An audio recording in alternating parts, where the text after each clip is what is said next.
Greetings from the Banyan Academy of Leadership and Mental Health. My name is Ramesh, Director of Academics, joining Cristine. And my name is Lavina Rao, Deputy Director of Partnerships.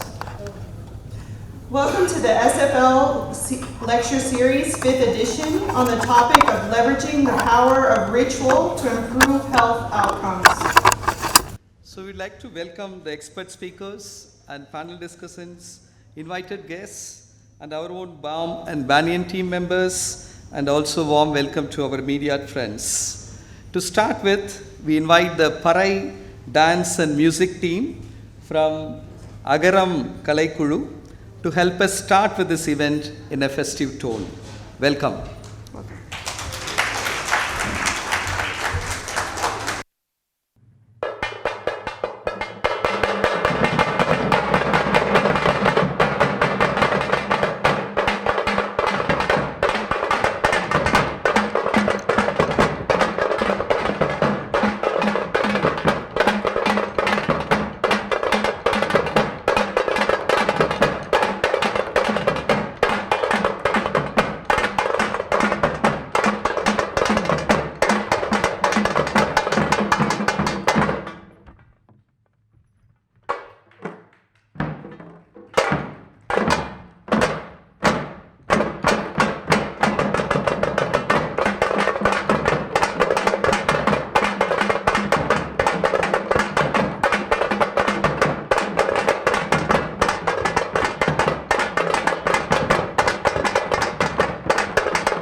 Check check check check. பறைங்கிறது மிகவும் ஒரு பழமையான ஒரு கருவி. தொன்மையான கருவிகள் நிறைய இருந்தாலும் பயன்பாட்டில் இருக்கிற கருவிகள் கொஞ்சம் தான். அதில் பறை கருவியும் ஒரு கருவி. Para is an instrument which is an ancient instrument. Though we have lot of ancient instruments, this is the only one of the most important instruments which is still existing as an art form. இது நிறைய நுணுக்கங்கள் மட்டும் இல்லாமல் இதை தயாரிக்கிறது ரொம்ப easy. ஒரு வட்டமான ஒரு மரம், அதில் ஒரு தோலை எடுத்து பொருத்திட்டோம்னா பறை ரெடி ஆயிரும். It's so primitive instrument, it's easy to make a circular piece of wood and skin on top of it tied up.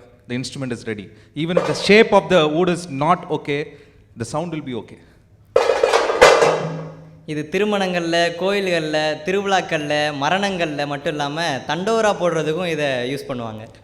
This instrument has been used in lot of rituals, weddings, temple festivals, funerals, and also to announce in villages in local communication where they call it as tandora.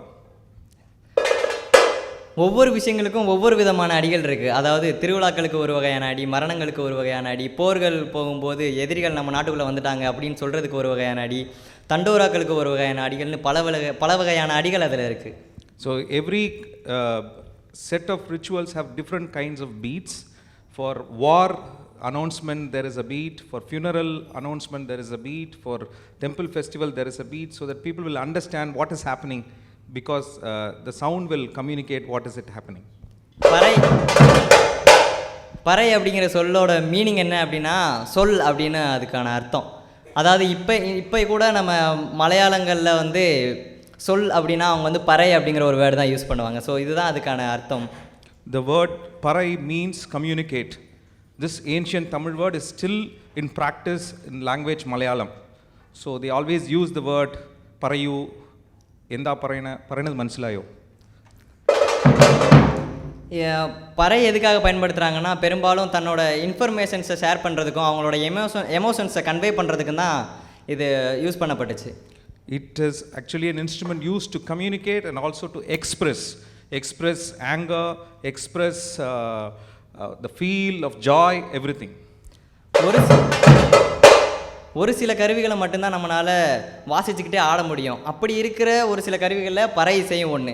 இதில் நம்ம வாசிக்கிறது மட்டும் இல்லாமல் நம்ம சேர்ந்து ஆடும் பொழுது உடம்புக்கு ரொம்ப ஆரோக்கியமாகவும் அது மட்டும் இல்லாமல் இரத்த ஓட்டங்கள் சீராகவும் இருக்கும். Okay, there are very few instruments in the world where you can play the instrument and also dance. So parai is one of the ancient instruments still in practice where you can play and dance together. And this as a ritual for a performer, it improves mental health as well as physical health. And of course for the audience, this is one art form where that makes audience at least minimum tap their feet. If this happens on the road, people will dance. I would like to introduce the performers. So they are all from Agaram Kalaikuru, the Agaram Foundation students. They are studying in Chennai colleges. So one part of leadership program in Agaram Foundation is students will put in to all kinds of art forms so they can take up to be part of the cultural group, and that builds their leadership. Thank you.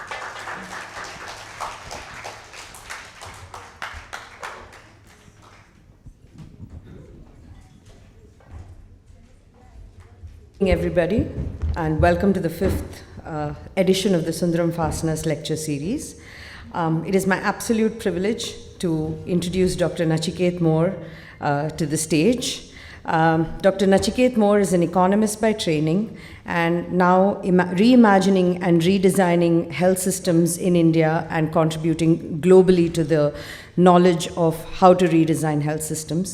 He's widely published, now focusing also on democratization of knowledge by publishing in local languages and making health systems design accessible to so many millions of people in India.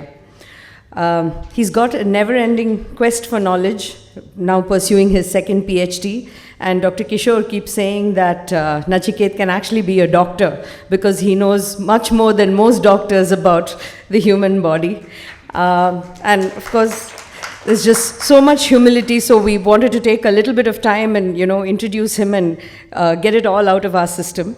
What we are very excited about, and we're very privileged to tell you, is that Dr. Nachiket is also in many ways, the co-founder of BAM. He made BAM happen. He visioned that, he manifested it and made it happen. And we spoke this morning and he said, no, it was to ensure that resources come back to the Banyan. But I think that was just one aspect of his large vision of introducing a cadre of mental health professionals who will be associated in working with low resource setting. So BAM is in many ways Nachiket's brainchild. So thank you for making that happen.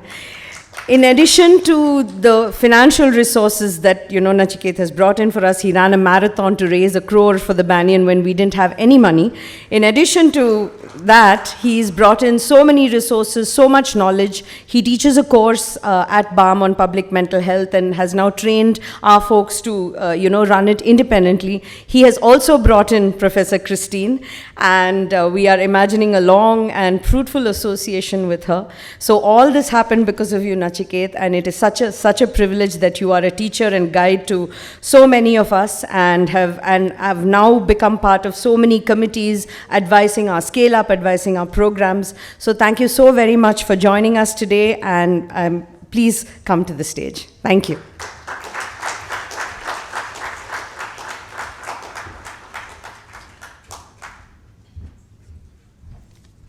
Thank you, Mrinalini, for such a generous introduction. I guess everybody is grateful that I'm not a doctor, and I'm still staying in my box and doing what I do best.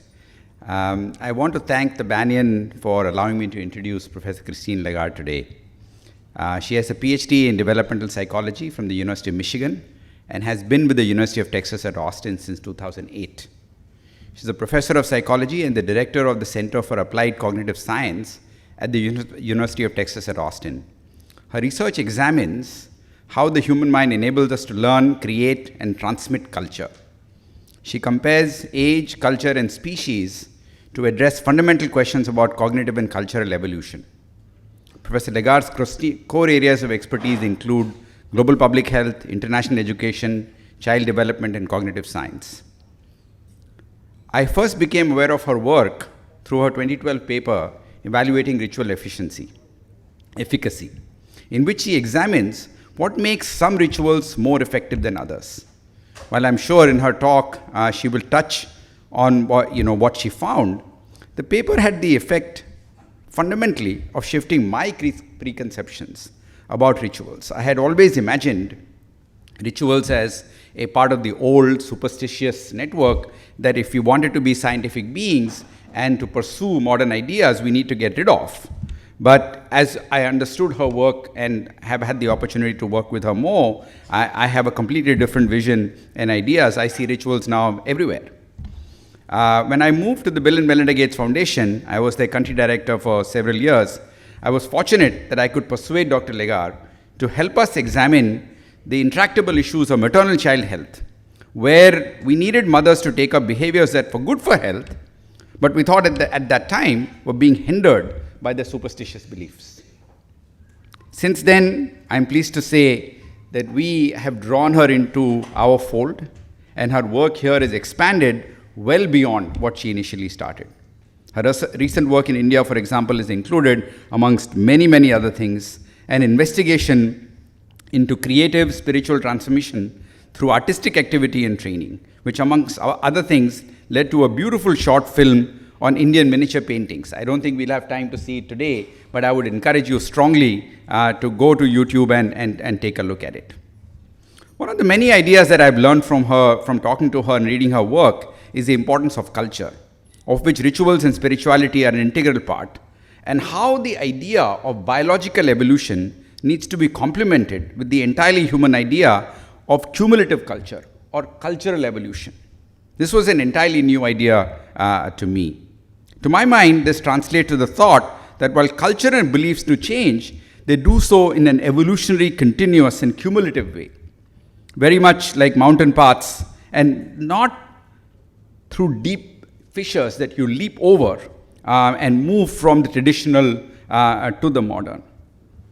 And in healthcare, I think our inability to recognize this and to force people to jump from what we consider the old and that should be discarded to jump to something that we consider modern has been directly responsible for our failures to effect sustained behavior change.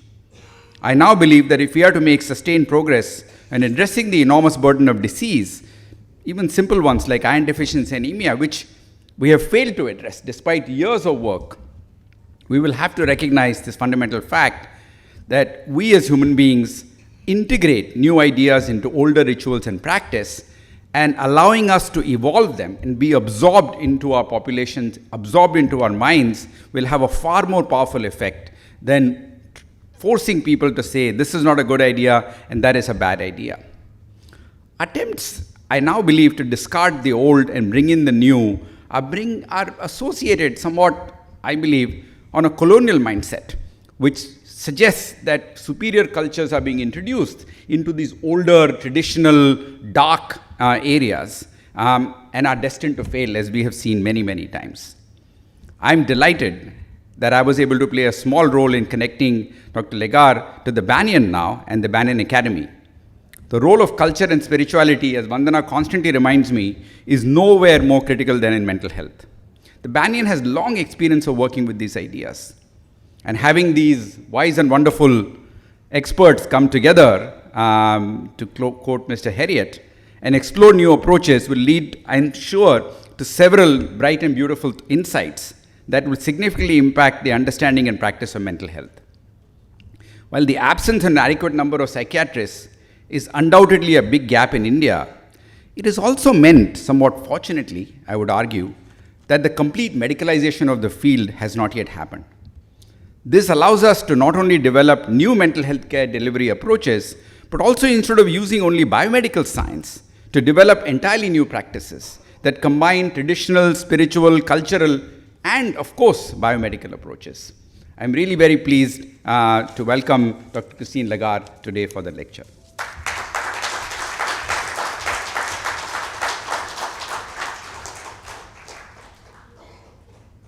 It is such truly a pleasure and honor to be here with you today.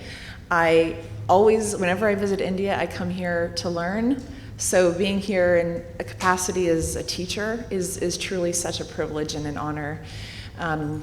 The program of research that I'm going to showcase today is the product of many, many years of work in many, many complex and diverse places, including India, thanks to Nachiket, who I think understands my work better than I do.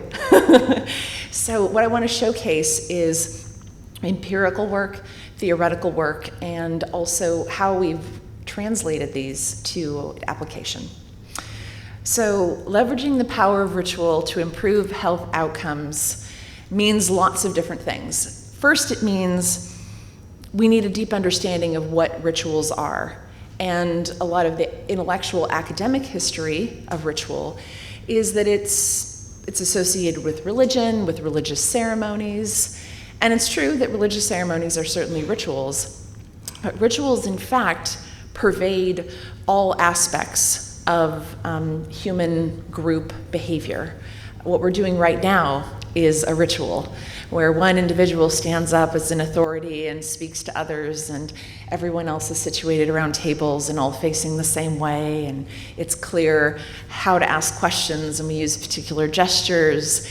All of this is ritualized activities. So I want to explain a little bit about why rituals are so powerful, what they're for, as I think the more we understand how they work, the more we can leverage them to improve all sorts of different outcomes. Now, what I want to do first is step back a little bit and give the bigger picture, the bigger kind of human story about ritual, and also why we use complex systems of belief and behavior in the domain of health more generally. So I'm going to start with an anthropological example from a very famous anthropologist called Evans Pritchard.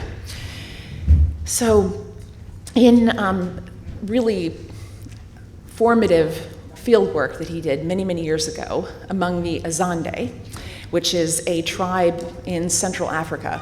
One of the things he noticed is that people would sit around under these granaries, and these are used for grain storage.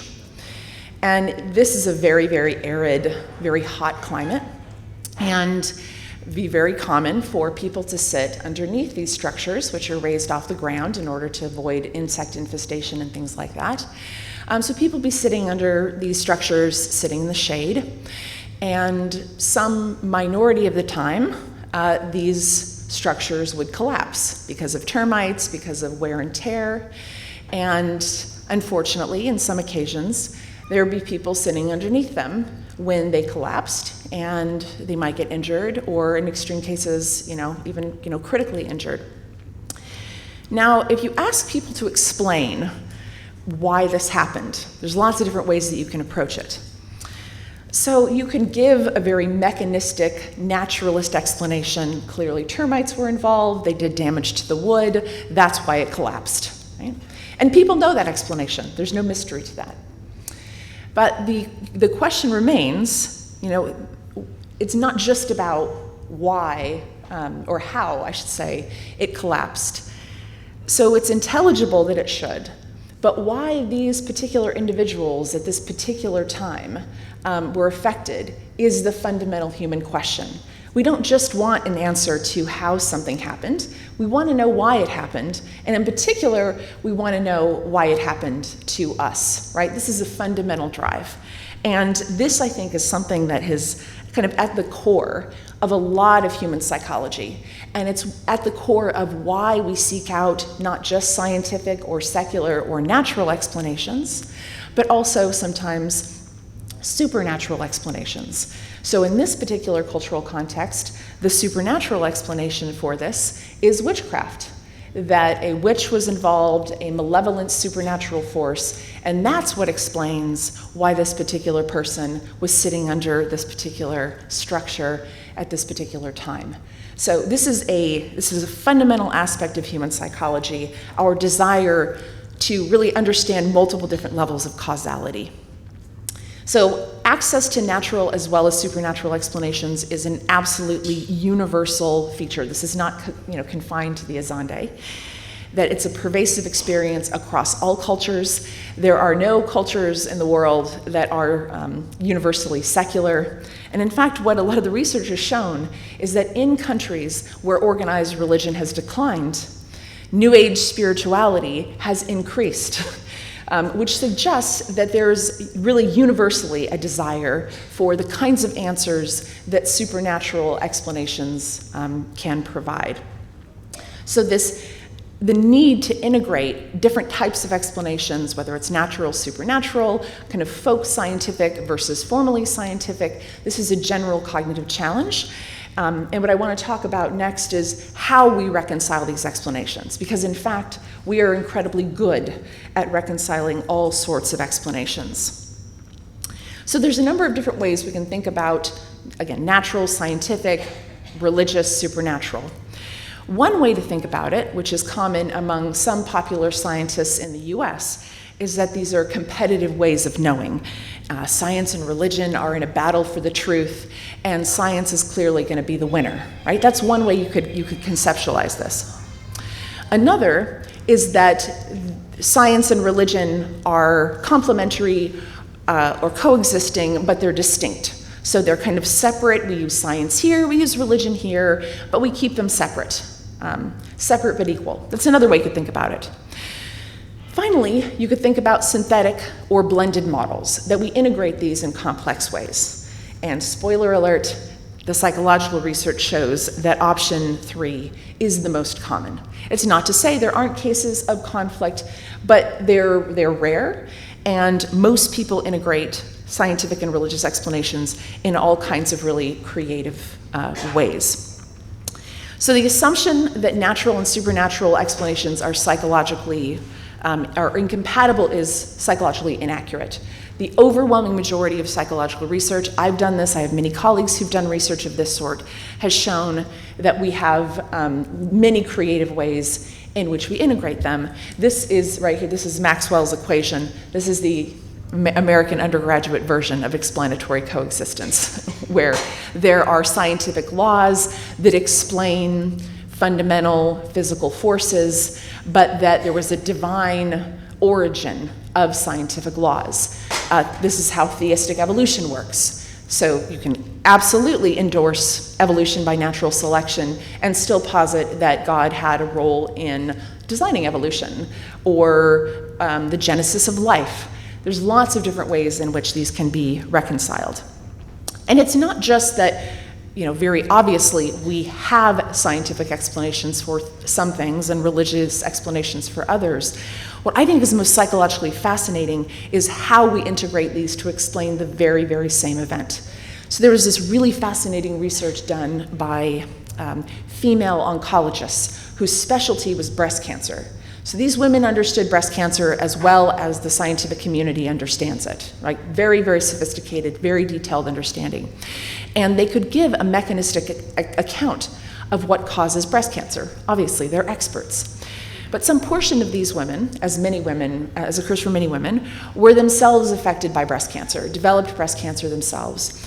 And when asked about this, why they thought this happened, do you think they gave exclusively mechanistic explanations? No. They gave sometimes supernatural explanations, sometimes existential explanations. Why did this happen to me? Is the universe trying to teach me something? Is God trying to teach me something? Is there a lesson to be learned here? Did I do something wrong? Is this some kind of a punishment? I think we can all recognize that those are very human responses to a personal experience. So all this is to say, the idea that we give supernatural explanations because we are ignorant and lack natural explanations is wildly incorrect. That is simply not what the research shows. In fact, both kinds of explanations coexist in individual minds in multiple ways. So what I wanted to share with you now is, and it's an anecdote from a book that I love. It's called Mountains Beyond Mountains. It's a biography about the life of Paul Farmer, who I'm an enormous fan of, the late Paul Farmer. And this biography is just such a beautiful, beautiful, beautiful piece of work. So this anecdote, what it describes is Paul Farmer's, a conversation he had with an elderly Haitian woman who he was treating for tuberculosis.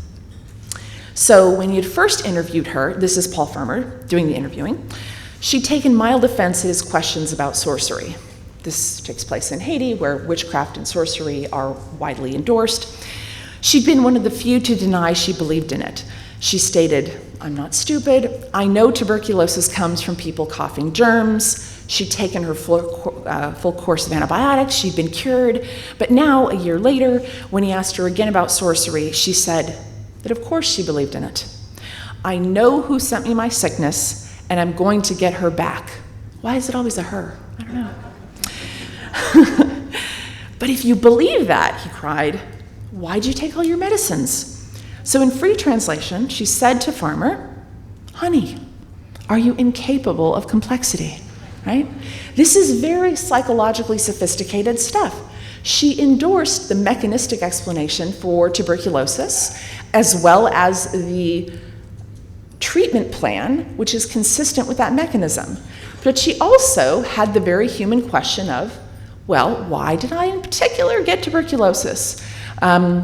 Diseases, for example, very serious diseases, tuberculosis is one example, diseases like HIV absolutely lend themselves to recruiting multiple types of explanations. And I'm going to go into a little bit of detail about why that is. But hopefully this persuades you that, again, this is not about some cognitive failure on our part, right? This is fundamental to how our psychology works.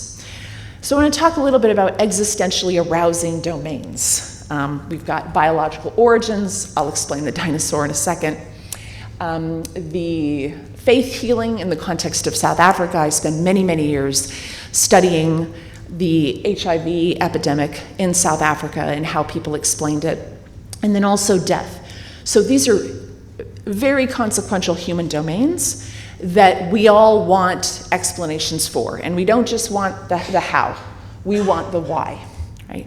So all of these domains involve unobservable causes. They're associated with strong emotions. They're very personally consequential, and they predate current scientific understanding, right? We've been concerned about the origin of life, human origins in particular. We're especially interested in ourselves always.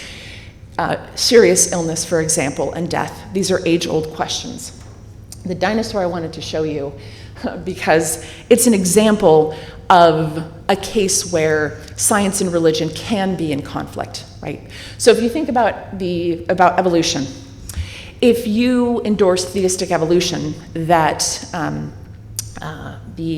that God had some role in kickstarting life in some complex way, but that the laws of evolution by natural selection govern the ways in which organisms change, there's no conflict here. You can fully endorse all of these scientific laws and processes with no problem at all, as well as still believe that God had some role in this process. However, if you are a Christian fundamentalist of a certain variety in the United States, where they believe that the world is 4,000 years old, you're going to have an exceptionally difficult time reconciling that with scientific evidence, because the world is definitely not 4,000 years old.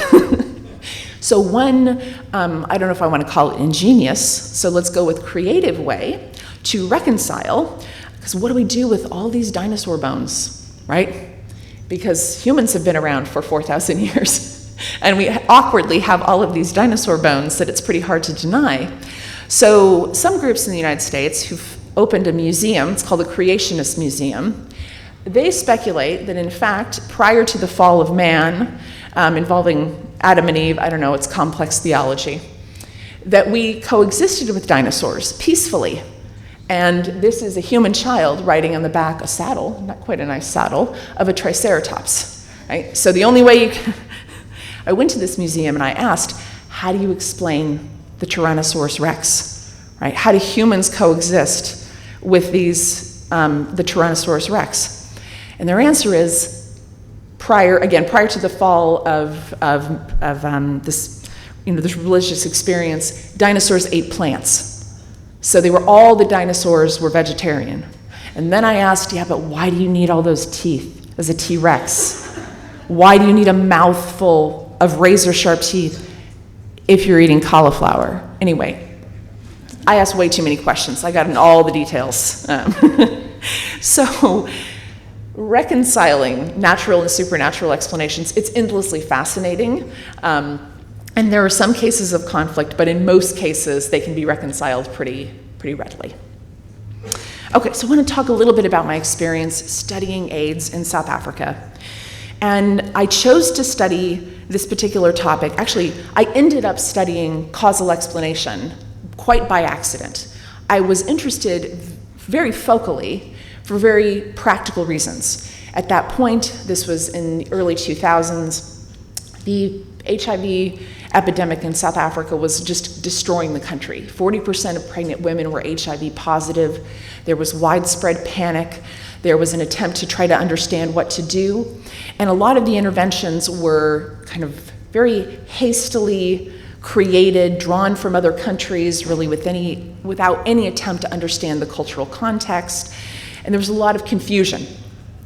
One of the things I was curious about is, if you're trying to intervene with this community, maybe you should talk to them about what their interpretation of AIDS is and what they think is causing it. And this was quite a revelation for the people doing the applied work at that point, most of whom were not South African, didn't have an understanding of the context, and just assumed, well, clearly the reason that people are not engaging in biologically recommended behaviors is they're just ignorant, and they just don't know, right? So why do we need to understand any existing beliefs? Because clearly if we just tell them what to do, they'll do it, right? 50 years of cognitive science has shown that that is not at all how people operate, but I'll get to that in a second. So what I was really interested in doing is just asking people what they thought caused AIDS, what the transmission was, etc. And that's where I very quickly discovered how people think about an existentially arousing domain like illness in terms of multiple levels of causality. So there are very empirically predictable ways in which both kinds of explanations coexist in individual minds. And as I've mentioned, the multiple levels of causality typically map onto natural scientific explanations, for example, being more proximate, and supernatural explanations being more distal. So there's a couple of different ways in which I found people reconciled the biomedical explanations with, for example, sorcery and witchcraft. And by the way, witchcraft is tremendously useful in explaining evil in the world. Right? It's always been challenging to me. I was raised Catholic with the belief in an all-omniscient, all-powerful, all-loving God. The question of evil always loomed very saliently in my mind, right? If we have this God who can do all and know all, where does evil come from? A very complex question indeed. But there's multiple different ways in which people reconcile different types of explanations for complex illnesses, for example, like AIDS. One is called target-dependent thinking. So that's where explanations remain alternative views of the world, recruited to explain distinct aspects or phenomena, depending on the target or context. So if you think about South Africa, which is religiously very, very complex, you have indigenous animist religions, you have Christianity, which most people affiliate with in some way, and then you have the witchcraft beliefs. And witchcraft is a very helpful complement to a monotheistic Judeo-Christian God that's supposed to represent all good and all-knowing and all-power. The answer to the question of evil is that there's this malevolent force that does evil in the world, right? Where you have kind of the dark and the light. So people recruit both to explain something devastating like AIDS. So one of the things we discovered is that one way that people reconciled supernatural, witchcraft-related explanations for AIDS with natural explanations for AIDS is positing that witches created a disease that simulates the disease of the doctors talk about, right? It looks like AIDS, it acts like AIDS, but in fact, it has a different causal origin, right? The reason that this is psychologically sticky as an explanation, or by sticky I mean kind of attractive, is that, at the time, certainly even now, we haven't quite gotten to a cure for AIDS. We've made a lot of progress, but certainly at that time, absolutely no cure for AIDS. And so the hopelessness of people young people who were diagnosed with AIDS, who didn't have access to medical treatment, were told that there's no cure, right? The idea of a witchcraft AIDS means that if indeed, instead of getting this stigmatized, sexually transmitted disease, you have a disease that's simulating AIDS, but in fact is caused by witchcraft, if you can reverse the witchcraft, if you can lift the witchcraft, then you can be healed. So this got an enormous amount of traction for that reason. But that's an example of target-dependent thinking. There's a supernaturally or derived AIDS, and there's a biomedically derived AIDS. Okay. Another is synthetic thinking. These are two explanations. They're combined into a single explanation without explicit integration. We all do this all the time. It might be witchcraft and having unprotected sex, right? We've got both of these in our minds. Could be either one of them. This is probably the most common. We all have lots of bits of partially digested, inconsistent information in our minds that happily coexist without us ever integrating it. But sometimes we do integrate, where we take two different types of explanations and we integrate them into a single one. So these are all quotes from fieldwork that I did. And this is a woman who said to me, "A witch can put you in the way of viruses and germs." Right? So this really gets to I mentioned before, the why me? Why did I get this disease and not somebody else? Right? So this is psychologically ingenious. It's super, super sophisticated. All of the different ways in which we can recruit different categories of explanations to not only answer the how, but also answer the why question. So there are there's multiple explanations coexist in individual minds, again, in very predictable and universal ways. We've found this whether it's about death or illness or biological origins, it's very, very consistent. Again, they're used to explain multiple levels of causality. There is plenty of contextual and cultural variation, right? So I gave you the American example of the young child riding on the back of a triceratops. It's a special little American flair there. But reasoning about supernatural phenomena is an integral and enduring aspect of human cognition. Right? Supernatural thinking is not something primitive, childlike, that we cast off. Right? It provides major explanatory value for many people, and also an enormous amount of psychological comfort. So what I want to talk about next, I've talked a lot about belief and the ways in which the ways in which we try to explain threats to our health, especially very serious threats, for example, tuberculosis or AIDS. What I want to talk about now is the behavior that accompanies these belief systems, and these behaviors are rituals. So rituals, the way I think of them, is the behavioral grammar of our species. So the way I define it in very cognitive scientific terms is that rituals are socially stipulated group conventions. Rituals are the collective property of communities. You might feel that the rituals you engage in belong to you, that's their magic, but they do not in fact belong to you. They belong to communities. And they are structurally very similar to habits, but they're quite distinct. With your habits, you can change them, you can choose not to do them.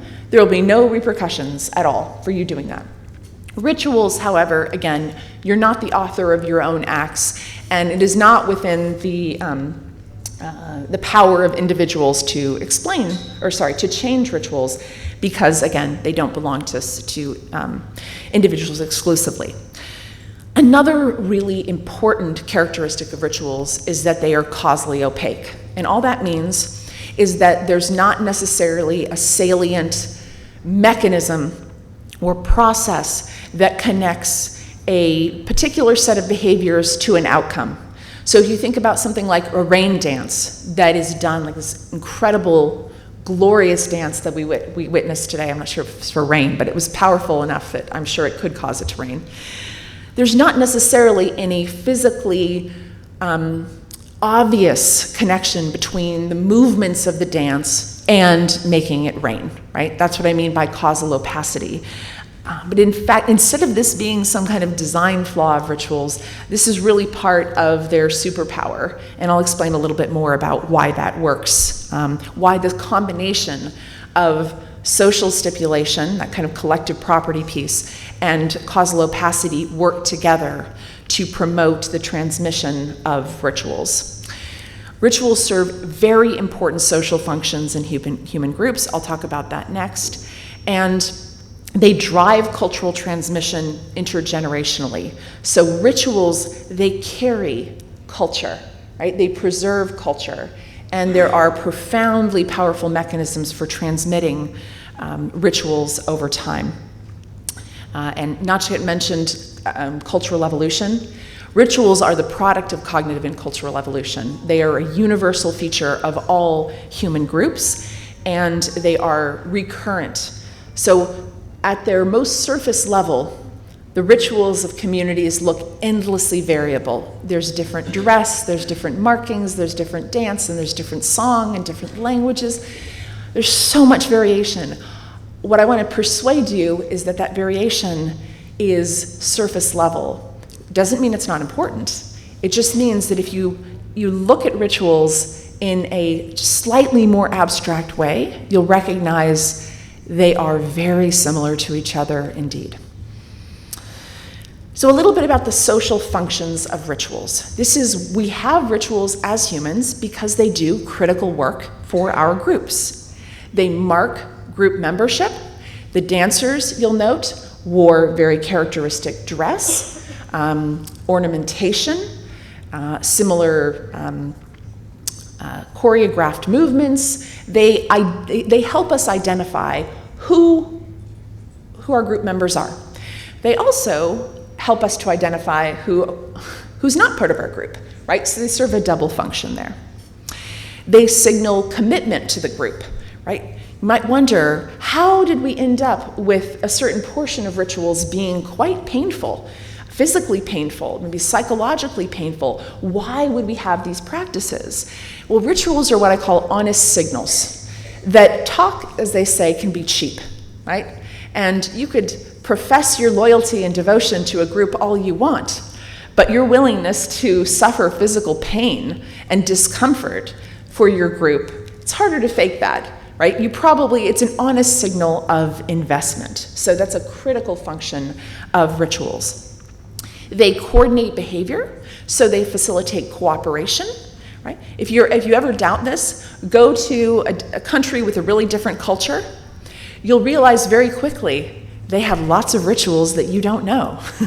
You also have those rituals. You just happen to know them, which is why you don't notice them, right? But in fact, you must learn the rituals of a group in order to know how to effectively interact, right? They also signal your desire to affiliate, right? So that when you go into a new community, you will find yourself imitating the rituals of that community in order to, fit in, but also to signal that you respect them, that you would like to be part of their community in at least some capacity. I've done extensive research on how we learn rituals. My focal training is in developmental psychology, child development, and as it turns out, children are extremely proficient at learning rituals. Partly because if you have children, have been a child, are around children, you will learn they are master imitators. They imitate things you didn't even realize that you were doing. If you're a parent, you might notice your young child imitating gestures that you weren't aware that you make. I've learned this from my own child recently. It's like, do I really do that weird thing with my hands? I do. He showed me that. So the desire to imitate is incredibly efficient because it means you don't have to learn everything through trial and error, right? Watching other people who know how to do something is a tremendously effective way to learn it. So children use imitation to learn all kinds of things, but they especially use them to learn rituals. And in the context of rituals, the more carefully you imitate, the better. You really can't over-imitate a ritual. The more precisely you do it, like in the case of this ritual dance, right, the more powerful it is, the more you're signaling deep knowledge of the practices of your community and your commitment to the group. So ritual learning is characterized by what I call high-fidelity imitation. And even at a very young age, children recognize that in the context of rituals, you should do it exactly as other people do it. Not a little differently. I remember learning this, many years of Catholic education, sitting through the same ceremony every Sunday, and no matter how many times I sat through that ceremony, even I knew it's not time to add my own little flourish and my own little extra. Maybe I bow at a different time. Maybe I do a little something else. Religious ceremonies are not the place to be creative. And there's a good reason for that. There's a very good reason for that. And people are endlessly flexible in knowing when is it appropriate to be more innovative, to do something more novel and creative, and when is it a time to respect the traditions of others and conform, right? Even 3-year-old children can pick up on all sorts of different cues to when it's appropriate to imitate with high fidelity and when more novel behavior, more creative behavior is appropriate. Affiliation with social groups is our motivation to engage in rituals. So as I mentioned before, why do we imitate rituals? We do it in order to signal our drive to affiliate with others. Even very, very young children do this, right? And again, not because anyone has told them this, right? This is a very intuitive part of our psychology. I'll give you one example of a study that we did, I think, that illustrates this. So the study is fascinating for a number of reasons. It's a very simple study. What we did is we put groups of children in, we had them wear different color t-shirts, the yellow group and the green group. And just putting different color t-shirts on children is enough to get them to prefer their new groups almost immediately and be more suspicious of the group that they're not part of, right? We have a deeply, deeply evolutionarily rooted coalitional psychology. And from birth, children are very sensitive to cues to the group that they affiliate with. So it was very easy to prime these novel groups. And the more you engage in behavior with your group, you like them even more. I mean, you already like them because you have the same identity, but if you do things collectively together, like dance, you really like them very much more indeed, right? So that's, again, part of the kind of psychological functionality. Again, that's why we imitate, to affiliate with others. And like much of human behavior, we have carrots and sticks. So the carrots of the benefits, positive benefits of affiliating through ritual are that people like you, people appreciate you, people admire you. But we also need mechanisms to keep people from defecting. And one of the ways in which we keep people within our group and keep people participating in practices that our group values is the threat of social exclusion. So in the study that I mentioned, where I assigned children to different groups, we had an experimentally manipulated prime of ostracism. So they played a simple game where everyone was included initially, and then at some point, children experienced not being included. So no one was passing them the ball, which, by the way, just the experience of not being given a turn and seemingly being passed by is enough to cause quite substantial psychological pain to humans. Right? We are so sensitive to the threat of social exclusion.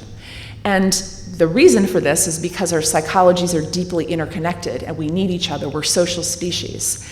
So the threat of social exclusion is, we have something I think of as an ostracism detector. Right? I could activate this in any one of you in 2 seconds, in fact. You could activate it in me also. We're on a level playing ground.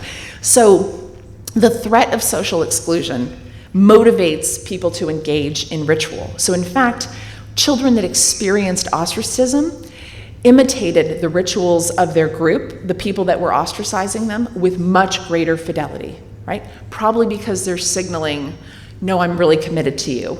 I really want to be part of this group. Please re-include me. Right? So affiliation is what drives this. So in addition to the social functions that I've just described, rituals have instrumental functions. They're used in goal-directed ways. So this is a passage from ancient Mesopotamia, and it's a passage about avoiding miscarriage. Right? So in this ancient Mesopotamian text, there are probably 50 or 60 different ritualistic recipes, right? And they are kind of very much like recipes, lots of details that specifically function to attempt to treat problems. Miscarriage is an ancient and modern and eternal human problem, not just for humans, but the loss is tremendous, and people put a lot of effort into trying to avoid this. But this is thousands of years old, and we see very similar ritualistic practices that are occurring today in modern times. So here's the ritual paradox. Rituals are used to treat health problems. Miscarriage was just one example there. I've already mentioned tuberculosis and HIV. They're causally opaque, so they often lack a causal mechanism for their effects. I don't know how well you can read this, but I would challenge any of you to figure out how any of those esoteric things, steps, items, artifacts are related to avoiding miscarriage, right? This does not deter people from doing these practices at all. So they lack a causal mechanism for their effects. So how do people evaluate the efficacy of ritual in the absence of causal information? And what kind of information influences how people perceive whether rituals are effective or not? So I want to talk to you about other work I did in Brazil on something called simpachias.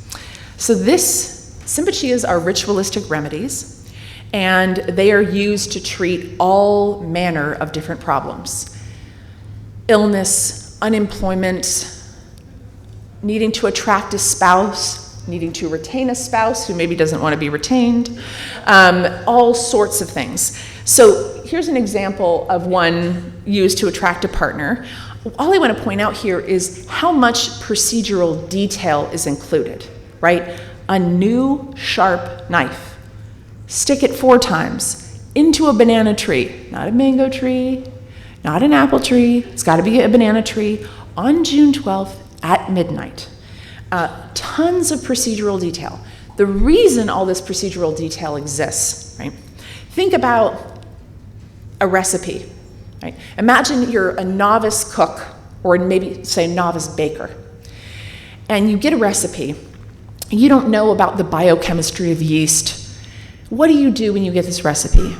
You do your very best to imitate absolutely every step of that recipe, because you don't have enough information to know what can I omit, what can I modify, what can I change. You're better doing exactly what the recipe entails, because for you, that recipe is causally opaque. Because again, you're not an expert, you're not a master. So the psychological logic is very, very similar. And people don't just naively assume these always work, right? Of course, some portion of the time, these certainly do not work. And how do you think they explain this not working if they're unable to attract a partner? Well, you know, I wanted to find a banana, but I couldn't find one, so I went with the mango. And actually, I had a little doubt in my heart about whether it would work. So my belief wasn't strong enough, right? There's lots of ways you can rationalize why these things don't work. Don't always work, right? In some cases, they do work. So the reason I started this line of research is because I had an Afro-Brazilian PhD student from Brazil, and he told me about these simpachias that his mother would do for him. And one in particular involved putting a giant dictionary. The dictionary was like this thick underneath his pillow every night. And this woman made him sleep with his dictionary. And this was part of a sympathy. So he would do well in school, right? And this would promote his academic success. Well, he remembers these practices. He's recounting this to me, kind of trivializing, like, oh my gosh, can you believe what my mom did? And so a month goes by, and he's on a call with his mom, and I'm there. He called from our lab, and he was like, Mom, you're not going to believe it. The professor I'm working with wants to do research on the stupid simpachias that you did growing up. And he's like, do you remember, Mommy, you made me sleep with this giant book under my pillow? And she's like, you're welcome. You're not getting a PhD in the United States? Oh, you are. Oh, you are. Okay. Yeah, you're welcome. So I want to give you a little bit of a sneak peek in how we did this research. So again, we've got this sympachia, all of these different steps, totally causally opaque. What in the world, how do people think this works? So we created our own sympachias, and we created versions where there's many different procedural steps, and another version where there are fewer steps, there are a greater number of steps. And we asked people to evaluate, how effective do you think this might be? And what we found is that the more procedural detail, the more steps, the more precision about the items and artifacts, the more effective people thought they might be, right? Same reason, you go to an elevator and you press the button, and then you press it again, and maybe like 3 times, and you do that after you just watch somebody else press it, right? It's called dosage effects. You don't know how the elevators work. I'll say I don't know how elevators work, at least in detail. So you don't know, did I press it hard enough? Did it need to be at an angle, right? So the less you know about the causal mechanisms of a system, the more it makes sense to press it a few times. It's absolutely the same logic. So ritual efficacy, it's the product of intuitive causal reasoning.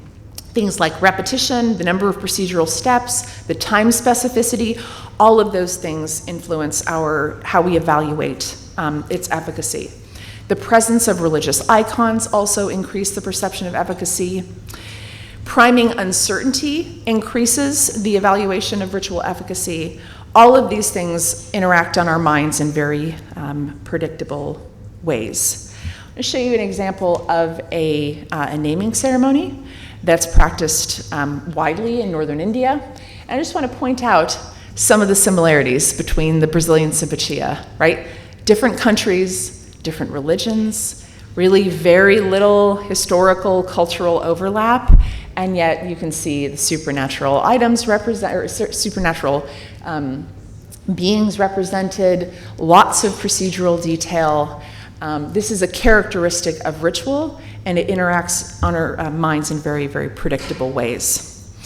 So rituals are, as I said, they serve many, many functions, but one of their functions is it's a response to uncertainty and anxiety. So another classic ethnography has shown that rituals are much more common during dangerous conditions, for example, open sea fishing expeditions, and they tend to be practiced much less frequently in contexts where the seas are less rough. Right? So they're a response to uncertainty, to danger, which explains why they're so commonly used in the context of health. So high levels of risk require strategies for reducing it, alleviating anxiety. All populations have a diverse repertoire of traditional and biomedical health practices, again, in response to risk. And the amount and kind of beliefs and behaviors are influenced by local ecologies.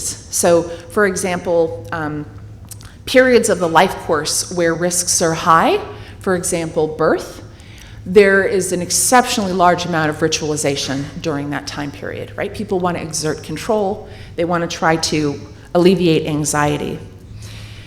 Now, back to the kind of coexistence of science and religion. Coexistence of health systems is very common. The research that I've done in India has focused on this. One of the things we've discovered is that introducing biomedicine does not replace traditional medicine. It's not an or, it's an and. And traditional medicine and biomedicine coexist in very complicated ways that require documentation, especially if you want to try to intervene. And there's many, what I think of as health influencers that operate in this space. Some are part of the formal health system, some are part of the informal health system. All are incredibly powerful. What this figure shows is ASHAs and DIEs, right? ASHAs being part of community health workers who are part of the formal health system, DIEs are part of the informal health system. They work in the same time, often in the same place with the same families, but they influence different behaviors. Where the ASHA influences more of the public behaviors, the DIE influences more of the private behaviors. So figuring out how these different professionals interact in complex ways is really critical to optimize outcomes. One of the functions of rituals practiced in high-risk contexts is to avoid danger, as I mentioned. Again, traditional health practices are full of ritual as well as taboos, superstitions. All of these are in response to risk, and they operate as culturally sanctioned responses to threat. Having rituals to disseminate health-promoting and risk-averting practices is functional. Lots of rituals involve things like avoiding contamination and promoting good hygiene, for example. Those are very, very functional. Hand washing, not only does that have a spiritual significance, it also has a very functional significance of reducing microbes on the hands. Traditional medical practices share many of the same characteristics as biomedical practices. They're socially transmitted. They operate based on principles that are opaque from the perspective of physical mechanisms, right? How many of you well, actually, this is the wrong room. How many people do you think who vaccinate their children can explain the biology of vaccination? Probably not very many. Does that deter them from vaccinating? It doesn't, right? They trust experts, they trust authorities. Much of what we experience in our life is causally opaque. So biomedicine, from my perspective, is a new kind of ritualized system that coexists with traditional medicine. And I think recognizing ritual in the context of biomedicine could be very powerful and help with improving outcomes, health outcomes, reducing conflict with traditional medicine, which I'll talk about briefly next. So traditional medicine and biomedicine are similar. It is not the case that they both rely on the scientific method, but they are structurally and experientially similar. The biomedical treatment for tuberculosis requires taking a bunch of different antibiotics at specific times, in specific ways, in combination with specific foods. It has many ritualistic characteristics. So they're structurally similar to traditional medicine. People experience biomedical practices as rituals, not that they label them that way, but it has that effect on them. And I think there are a lot of opportunities to develop new rituals to promote health and increase social connection. I want to talk a little bit about some empirical work that we did on how to harness ritual in the context of perinatal health. As Nachiket mentioned, this work was done in Bihar. We studied the perinatal journey, so from preconception all the way through the first 2 months. This is a period of very high risk, and it is extensively ritualized. We documented antenatal rituals, childbirth rituals, newborn rituals. There are hundreds of different rituals that are practiced both as part of traditional medicine as well as more recently introduced biomedicine. So mothers are doing all kinds of things, and families, fathers, to try to protect the health of their children. One of the things we did as part of our field work is just to quantify these practices and understand how they were being used, right? Most of the ritual practices were, perhaps not surprisingly, really oriented towards reducing risk. They were trying to prevent miscarriage or different sorts of deformities, things of that sort. So again, consistent with the claim that rituals often operate in response to perceived threat. So we were interested in documenting the complex, diverse, and wide-ranging health ecology associated with the perinatal period. Again, mothers practice, families practice an extensive amount of these rituals. All of these were mentioned as major concerns. And when I started this research, as Nachiket also mentioned, I had many medical doctors who were familiar with the project assume that what I was doing is going to try to figure out all of the superstitious and damaging practices that people were engaging in, because they assumed that the reason mothers weren't taking IFA tablets was just because they didn't know better, or maybe they weren't worried enough about their children, which I would say, if your take-home message is that mothers are just not worried enough about their children, you have definitely lost the plot. There's no way that you're right about that. Right? So all of this demonstrates there's enormous interest in trying to reduce risk. And a lot of the taboos, for example, practiced in these contexts were about avoiding things like contamination. So a few insights, just to wrap up. The perinatal period is marked by an extensive number of traditional health practices. The majority are about avoiding risk. And there's some variation between avoiding risk and promoting health at different periods of the perinatal period. The use of traditional medical practices, the way they're used in Bihar, are very similar to the way they're used in South Africa and Haiti and all over the world, right? The world is full of danger and threat, and people are recruiting as many different possibilities, potential belief systems, practices as possible to try to protect themselves and their family, right? That's fundamentally what this is about. I think recognizing similarities between these healthcare systems is key to integrating them in complex ways. They have complementary strengths. They both, again, from an experiential perspective, operate as ritualistic remedies. They're socially transmitted, causally opaque. Another critical takeaway is that the overwhelming majority of practices we documented were not at all harmful to health. In fact, many were health promoting, which shouldn't be a surprise. Traditional medicine has evolved culturally for thousands of years. Of course, most of these practices are helpful. Like going into an ancient culture assuming that nothing that exists currently is helpful from a health promoting perspective. The ignorance of that is so extreme, I mean, it leaves me speechless, in fact, and yet this is a common assumption in public health, unfortunately. So future research should examine how the social capital associated with traditional medicine, as cultural experts, can be harnessed to improve the efficacy of biomedical interventions. I'll just end with one example of how I think this integration could happen. So one of the behaviors that the public health community is really trying to improve is immediate and exclusive breastfeeding. And colostrum taboos are one of the obstacles to that immediate exclusive breastfeeding. One possible way to integrate traditional medical beliefs and biological or biologically recommended practices is leveraging the kind of rebranding colostrum as liquid gold. So leveraging the cultural value of gold, and again, reframing the ritual, where the less you have to change, the better, right? So this is a small change. Augmenting existing rituals, right? I gave you the example of the naming ceremony of Chatti. This is a ceremony where people congregate. It's the perfect opportunity to communicate about health information to families, community to the mothers, community health workers are all there, right? There could be new ways to integrate biomedical practices in that context.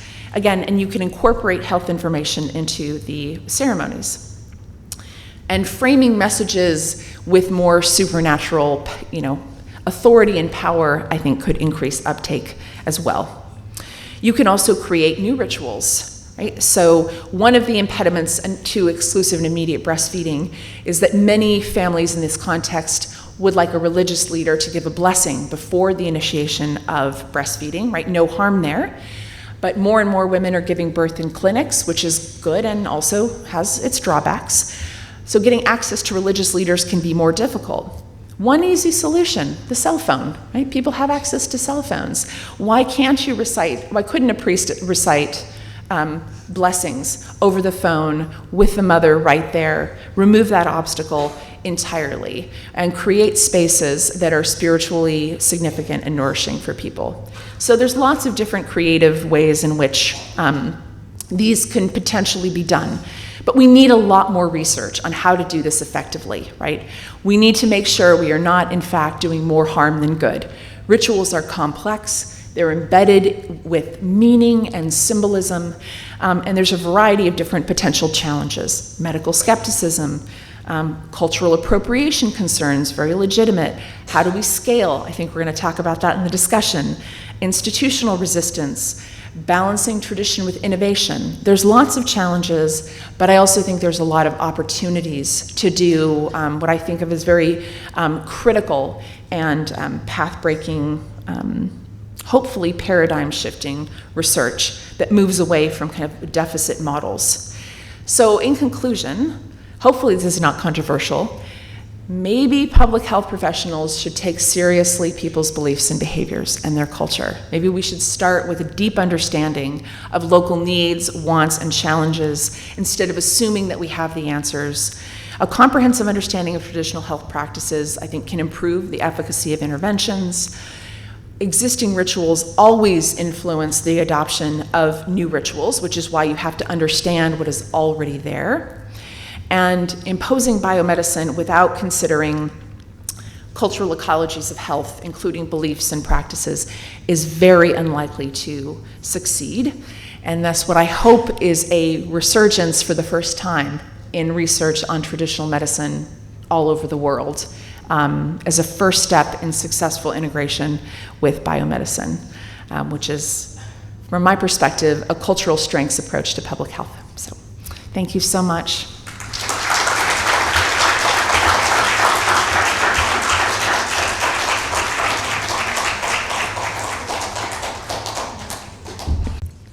Thank you, Dr. Legare. You've given us a lot to think about. We are going to move on to our next section. So to give you a roadmap, we have two brief sections, actually. We have a panel discussion, and then we're going to end with a Q&A.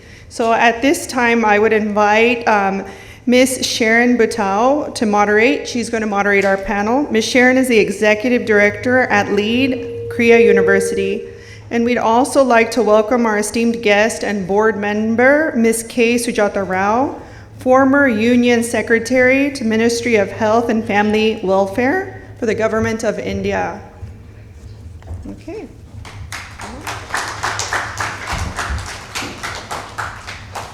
Wow, that was a very interesting, very intriguing. Now I'm thinking I'm a very boring economist now. Maybe I should have chosen another field.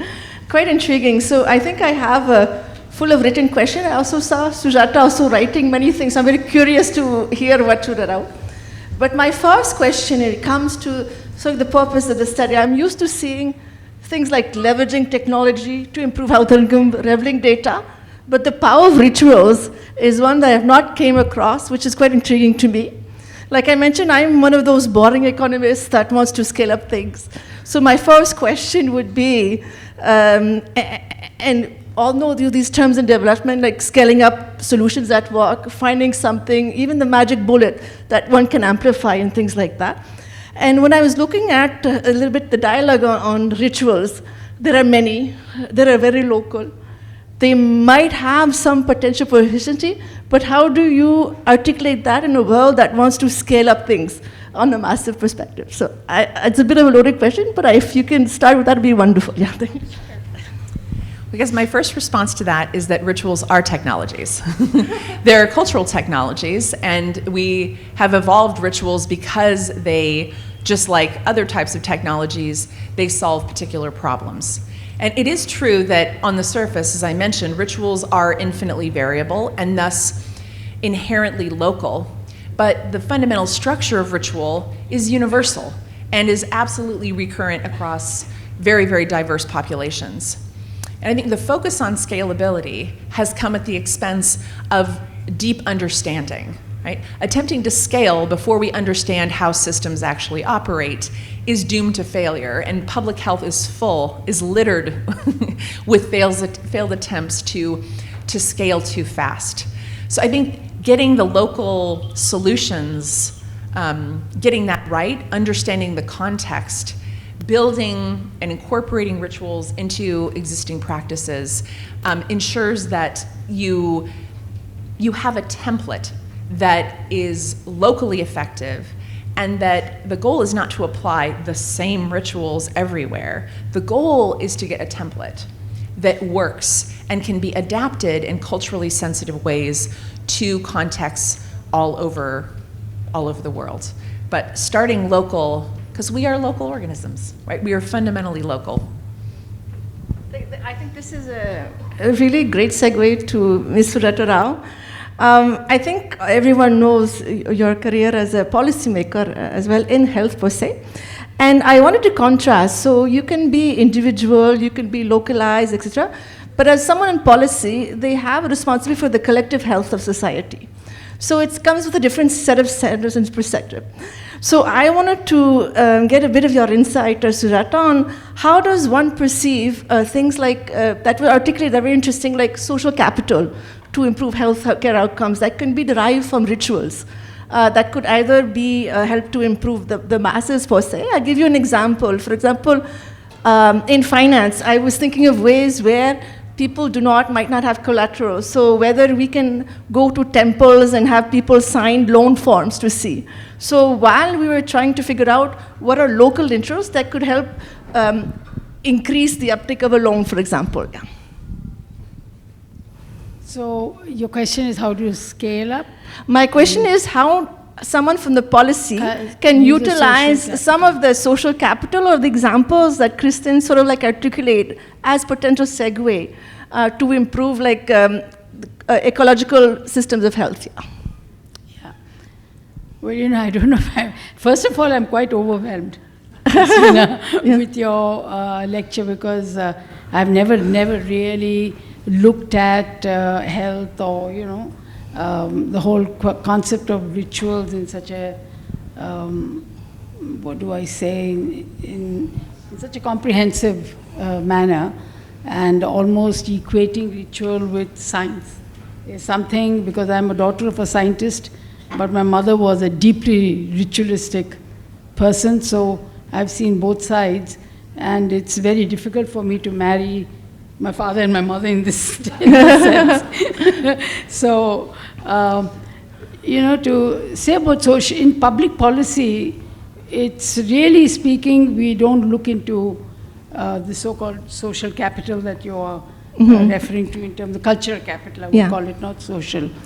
How does the policy get framed is really to see the causal and the distal and proximate causation for the disease in a very scientific, what has been proved scientifically, what has been the efficacy has been demonstrated. It is easy to implement, the human resources are available, money is available, and it is acceptable to the people. I mean, these are all the various factors that are taken into account when an intervention is planned and a public policy is announced. Now, rituals are so personal, in my understanding, and you have to forgive me because, I'm just loud thinking. As I said, I've never really looked at ritual in the way in which Cristine has to. It should have been tomorrow, this discussion. Then I would have stepped over it and come back. I'll be here tomorrow. Okay. No, but they won't be here. So what I was saying was it is so personal, it is so local, that a public policy cannot deal with very local variations and allow for that. But having said that, so therefore you will never find in any public policy as such a ritual being included and say, do this. Because a certain amount of standardization, acceptability across religious groups. I mean, there's so many fishes in India, gender, caste, class, everything, region. So it has to be acceptable across. So it becomes very difficult because it's so localized.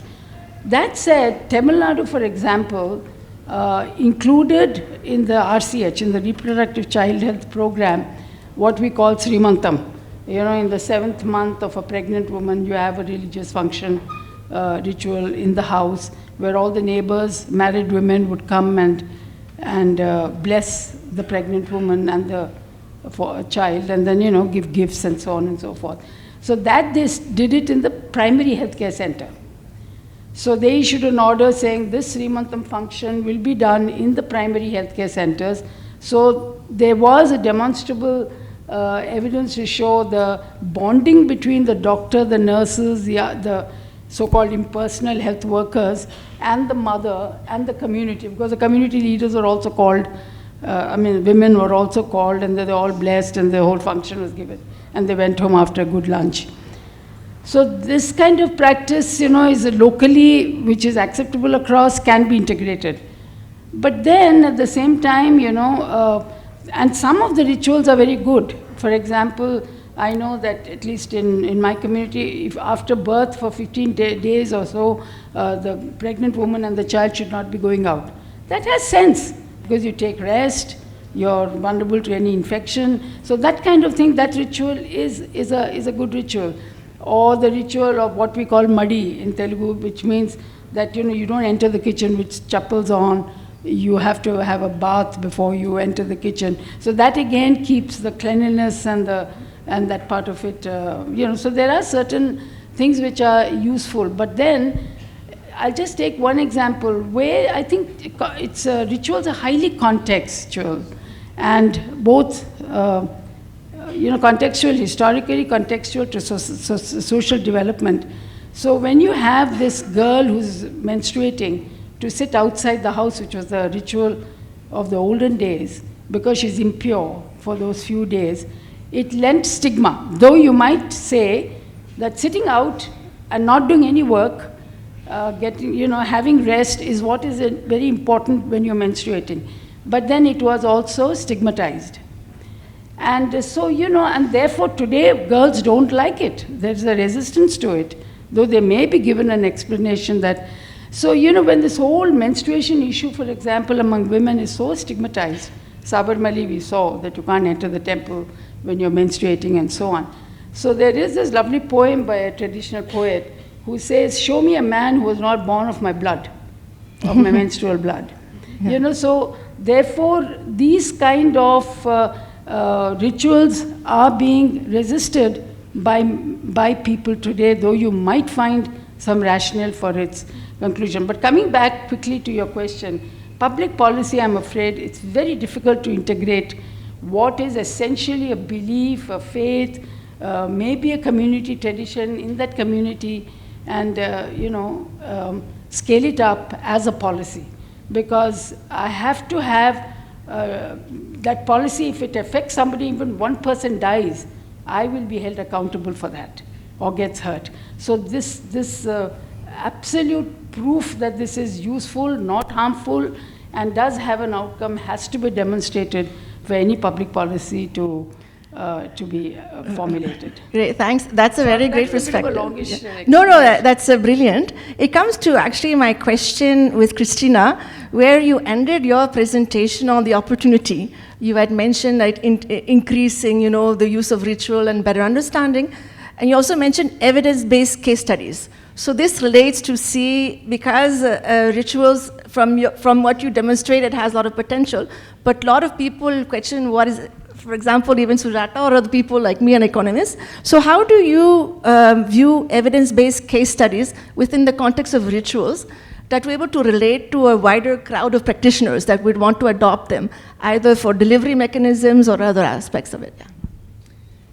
Well, I think showing how things could potentially work is really critical, because the knee-jerk reaction to when you introduce something like ritual is that, well, first of all, people think it's religious, they think it's very specific, it's very contextual, and there might be some harm associated with it. How could we possibly, how could we leverage this?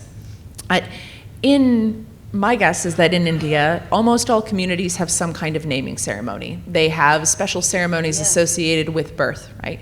So the way in which this could be integrated and implemented, and the truth is, community health workers very frequently attend these ceremonies anyway.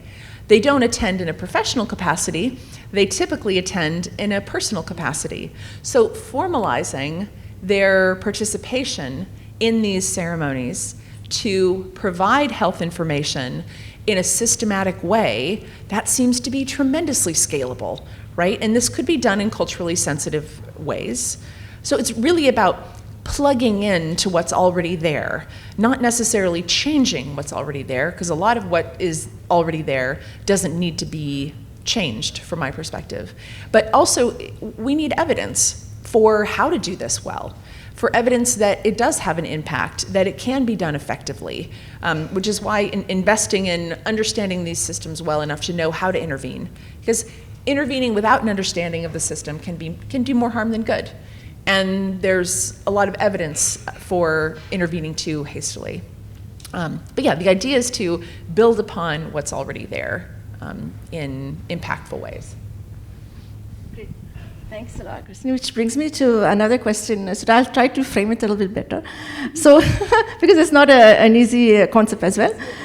Yeah, so I'll give you, I wanted to understand a little bit more on how can, from a policy perspective, you can integrate maybe informal knowledge. I'll give you an example.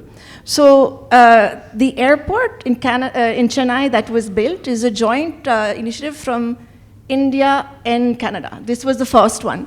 And I remember I got to know some engineer who's a French Canadian, and there are not many French Canadians in Chennai. And this person was very desperate.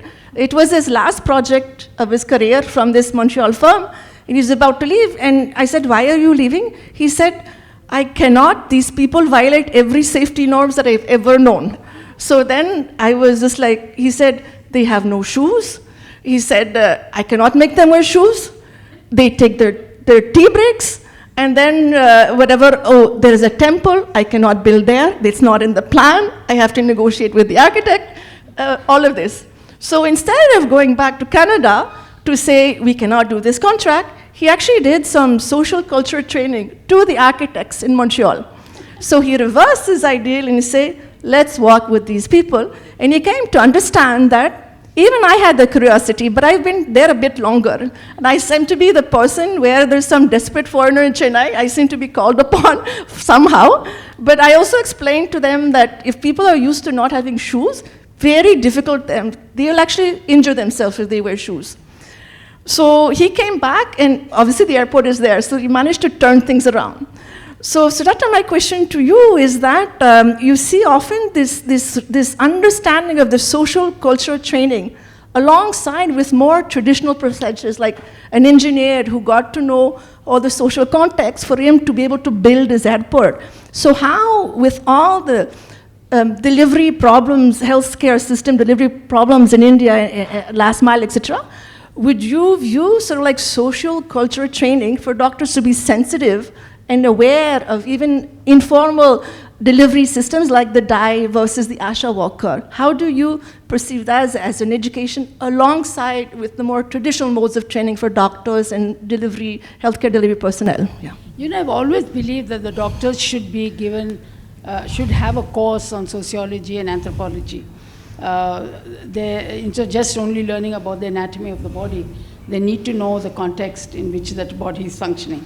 And unfortunately, that's not done. So the doctors, I'm afraid, even if they are here, I'm sure they'll agree with me, have a very narrow tunnel view of the human being, whether it's the body or the mind. So there, to that extent, I do agree that training also ought to be contextualized. But the issue is, again, every ritual is not good. It's positively harmful. I worked in a tribal area, and there'd be this huge big stone, and the tribal women, the tribal community would insist that that woman has to deliver on that stone in that blistering heat. And I've seen the maternal mortality was so high in that community. It took a lot of time and effort to say this is rubbish, this is not true. And so colostrum, they would not breastfeed their babies because they believed that colostrum should not be given to the infants. So we had a huge program with Norwegian assistance in the 4 states, northern states, where breastfeeding was very, very low, and we brought it up to almost 80%. We had an ayah in the hospital, because hospital delivery was a part of our RCH program. That ayah would be given the duty to see that the minute the baby is born, the baby is put onto the breast. So, and that's how this cholesterol business, after a lot of effort, it was very difficult to bring behavior change among women. So to blindly say whatever has been coming for the last 2,000 years is good, no, it doesn't. I'm sorry. Or for example, Cristine, with all due respects to you, I've been in committees and meetings up in 2000 when people were angry with South African rulers, bringing all that lemon squash and nonsense when people were dying, and they wouldn't give them the medicine that saved their lives. Today I get very, upset about, so everywhere to say tradition and rituals are good, no. South Africa lost millions of women or men to not accepting this modern medicine, and it took quite an effort. Of course, there's very many reasons for that. Or, for example, Uganda following abstinence. How many people we have lost to HIV/AIDS because they won't promote, safe sex. So HIV is full of examples like this. So I think somewhere people have to look at tradition and ritualistic practices in a slightly more evidence-based thing. And then, as Christina has said, there's several of them where they merge with scientific belief also. And that's where the strength is. And those we should definitely pick up and try to integrate. There is a very big belief in India among even academic scholars that traditional medicine and traditional healing has a lot of positives, and we must not ignore it and brush it under the carpet saying it's all voodoo nonsense. It's not. So I agree to that extent, and we should definitely have a mechanism to see what works and what doesn't. But overall, in India, we are already burdened with religion and superstition, and some more rituals getting into it and all that. I don't know what's going to happen. I think somewhere scientific inquiry, reason, understanding, common sense is what Indians need today. Thanks, Sujatha. I don't think I need to ask a question. I can ask a rhetorical. Thanks. So, as a scientist, I want to play devil's advocate. There are, I found out today, regions in this country where 94% of babies are being born via C-section. This is introducing a great variety of cost, potential expense. It is true that not all rituals are helpful, right? Some can be harmful, but not all science is helpful, and it absolutely can be harmful. So what I would advocate is that we take a critical lens to look at the complex variety of different behaviors that we are promoting and practicing to figure out how do we do a better job of promoting health, right? I spent many years in the heart of the HIV epidemic in South Africa, and there absolutely were traditional healers who were advocating cures for AIDS when they absolutely weren't. There were not cures for AIDS. There still is not a cure for AIDS. But when you talk to many of these healers, they weren't thinking about AIDS in terms of viral load. They were thinking of them in terms of opportunistic infections, right? And the medical doctors at that time were giving people absolutely no hope, right? You went to a medical doctor, they told you as a 21-year-old man that you have a fatal disease, you were going to die very soon. There are treatments, but we don't have the resources or the money to provide them for you. And when people are faced with that, it is a very reasonable response to look anywhere, including traditional medicine, for solutions. So I think that the answer is never to blindly accept any sort of practices, but to look critically about how do we integrate these, how do we reduce harm, because science is full of benefits, but it is also has a checkered history in promoting health. I'd just like to, one point only. I mean, I agree with what you said, but on the C-section issue, and Dr. Moore is there, he's an expert on C-sections, is that what is driving the C-sections? It's not the technology which is at fault. It's these silly women who want their baby to be born at a particular time. The time, 9:42, Lagnam is fixed. So the baby has to be born on Friday, 9:42 a.m. So the C-section is done just that time. And that's why they don't want a natural delivery, because natural delivery is God's grace. I think that's astrology. So it's we have to be very careful with Indians. Yeah. Great. Thank you. I have one last question. I think it relates to both, and then I think there'll be a lot of questions from the crowd. I'm trying to figure out a question that relates to both. And I might be saying something ridiculous, but can ritual evolve with science? Do they change based on scientific knowledge? Can science or more evidence prove that people leave rituals because now they're convinced it doesn't work? A little bit to Sujatha's perspective. And how do new rituals emerge? There's probably digital rituals that I don't know about, or technology or young people. So how does that interaction and evolution work? Well, for practices to persist over time, on average, they need to have benefits, right? Sometimes there are practices that can have side effects that are harmful, but if you think about the world from a cultural evolutionary perspective, for people to practice behaviors over a period of time, they're serving some kind of functionality. They might pose the threat to physical health in some cases, but there's still a functionality. Even things like circumcision, right, can be dangerous, can be harmful, but has a variety of different cultural logics and functionalities within particular populations. And things like female genital circumcision have dramatically reduced.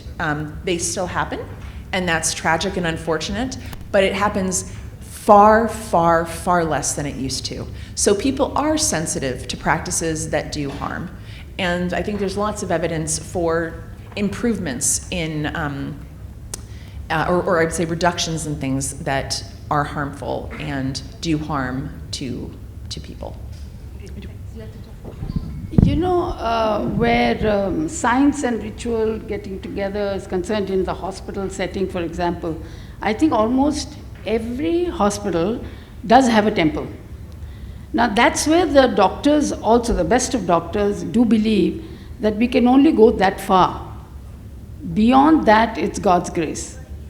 And almost every patient does go and tell God, now take care of me. So the dialogue with God is done, and everyone does pray.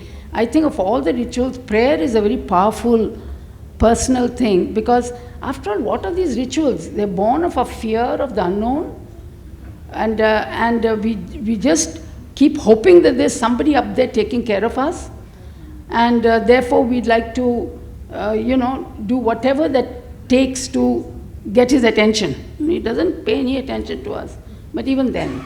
So that's really, it's a faith, it's belief. And I think that's where even the doctors, after it's cancer, my sister died of cancer, after a while they said, please go for alternative traditional medicine, because I don't think this is the limit of our science. So then they went to Tibetan medicine, this medicine, that, nothing worked. And finally she had to die. But the point is, there is only that much, and I think that science is also aware of. And that humility has to be there. But then integration, and we are having difficulty with Ayush itself. That's our Indian systems of medicine. And there also this integration is, we're finding it very difficult to accept many of the Ayurvedic, which is a science, by the way, and codified. It's not even as if it's just something in belief.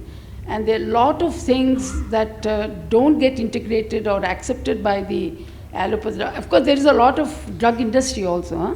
That business is there, because, for example, diabetes and hypertension can certainly be reduced by lifestyle changes. I'm convinced of that. I've seen data of that, whether it's yoga or whether it's diet or whatever. But then the industry there will not accept it and will not insist on insulin and so on and so forth. So there is a lot of work that needs to be done, and there I agree with you that the first step is we should do much more of research. But traditional medicine sounds better than ritual. Ritual somehow gets me very worried. Yeah. In a sense, it's because there's habit. There are so many things involved with how you define ritual. Yeah. And as long as that is, it's a habit forming or behavior change, we are doing that all the time in health. Yeah. That is being done all the time. Right. But do you call that ritual? When I tell the sex workers that you will use a condom to reduce HIV incidence, it's a habit forming that we are doing among the sex workers and bringing that behavior change. But it's not a ritual. So I think this definition of what is a ritual, what is a habit, what is a behavior change, these need to be done, because public health is full of behavior change strategies. That's the only way we can save ourselves. Well said. Thank you very much. So Cristine and Sujatha, thank you. I think I'll open the questions to the crowd to see. I'm pretty sure there's going to be some very... So shall I ask 2-3 questions and at a time? And maybe... So.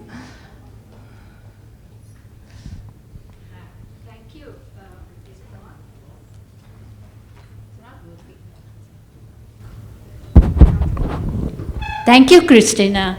That was a nice subject. You may like to know that the WHO has started working on something called TCIH, which is Traditional and Complementary Integrated Healthcare Systems. And I'm sure they would love to hear from you, because they're collating from all over the world the work of traditional doctors working with the medical doctors to gather this information so that economically it works out better. And one way you could vet it is, America is famous for single case studies. So single case study is a way of vetting what you say is ritual, and ritual is a part of tradition. And I'm so happy we are coming back one full cycle where we are going to recognize the goods, the blessings of traditions, which when the British entered us, we threw out because we thought the West is up there. Okay? So I bless you with this endeavor. Thank you. I'm also a public health person and anthroposophic physician, which is spiritual medicine from Switzerland, apart from being an allopathic physician. Thank you. Thank you so much for your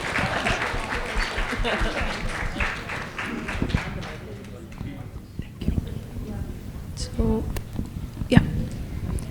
So thank you, Dr. Legare, for that brilliant session and also lovely discussion, very riveting. So I have a question which is looking at both sciences as well as rituals. Now, when we look at smoking, for example, in the US, initially it started out with research saying that it should be promoted. And it took a long time to change the research studies to say that smoking is actually bad. So in fact, Lucky Strikes was one of the popular brands to come in and say, it's good for anxiety. So, but rituals is also steeped in cultural assumptions as well. And it's steeped in patriarchy, caste, class. You have different aspects which wrench it down. Now both are based on cultural assumptions, right? So how does integrating them challenge the cultural biases? That is my question. So how does integrating Rituals with cultural, with science and challenge cultural biases? Well, I think one fascinating thing about science and the way it's portrayed is that it's culture-free, right? Science is a product of culture. It is a cultural technology that has evolved over time, and it is absolutely full of ritual. The scientific method, and I think maybe something that would alleviate some of your anxiety is thinking about things as ritualized versus ritual, right? So there's a lot about, so for example, in hospitals, when you give birth, right, there's a whole very carefully scripted sequence of behaviors. The nurses come in at this time, they give you this pill, they scan you. There's a whole very carefully regimented series of procedures, which if they're not a ritual, they are certainly ritualistic. So I think identifying structural similarities between ritualized aspects of medical care and maybe traditional care can be leveraged in creative and interesting ways to maximize outcomes. Because it's also the case that science and traditional medicine have some of the same strengths, but somewhat different strengths. You mentioned how personal rituals are and how personal traditional medicine is. This is, as you also point out, not necessarily a strength of the training that medical doctors get to really think about the person and think about their astrology and think about their anxieties, right? So thinking about the kind of complementary benefits of these and understanding the cultural history of all of these practices, right? The overwhelming majority of psychological research has been done on 5% of the human population. The scientists doing the work have culture. It influences the questions they ask, the people they study, the truths that they proclaim for the world. Science doesn't get a get-out-of-jail-free card. It is a product of culture. It is an incredible technology, but both need critical reflection, and I think have some of the same strengths, but some complementarities. Check. May I? With the mic? Okay. So just don't switch to the video. Let the slide stay. Because I just listened to your lecture very keenly. And the point I got was, can you just switch back to the slide? The slide? Yeah. So it says, she's on the side of science. She's actually laughing at the rituals, some of the rituals that are going on. She's not supporting the rituals. She's not saying, let us all follow rituals that have been going on for centuries. What she's saying is, let's try to leverage the power of the ritual, because the human mind does not listen to logic and reason and scientific facts. It listens very keenly to a ritualistic process. So what she's trying to say is, let's invent rituals to carry forward, what we want to achieve through, our health interventions, and achieve them, way better. Is that what you're trying to get across? Yeah. Yeah, just. But I beg to differ. My experience in 20 years in health has shown that when you transfer knowledge and when you explain to women, they're not idiots. Patients know, and you say, this is what it is, then they understand and they change their behavior or beliefs. They just don't blindly, my grandmother did it and therefore I will do it. No, it's not true. People understand reason. And there is a lot of scope for understanding reason. So I truly enjoyed your presentation. I am coming from a family where, religion, state, different states, different languages, different religions merge. And I also have admired many rituals. But then I think in the Indian context, it gets problematized because it's gendered and casteist at times. So as social workers, we often have to interface this.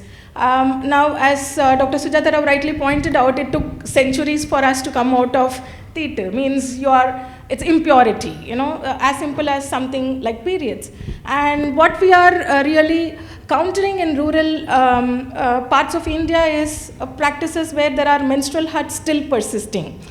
Like on one hand, yes, we admire and we want to be, working with them on certain aspects, but the discomfort always comes when it is gendered. Now you can see adolescent girls who are staying in a separate hut.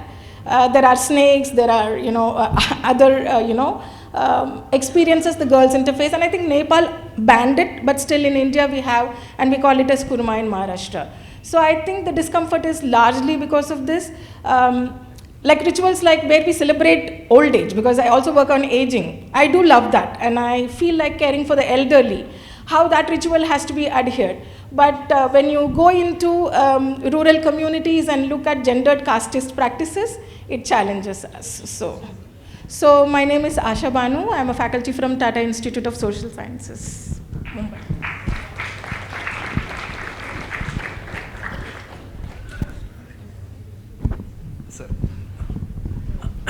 I'm Govinda Krishnan from Nithrodev. I'm a founder. The majority of our educated population, they still believe eye donation is possible and it is going to give sight to a blind person, which is not true, because eye donation is a myth. Only a cornea donation is a fact.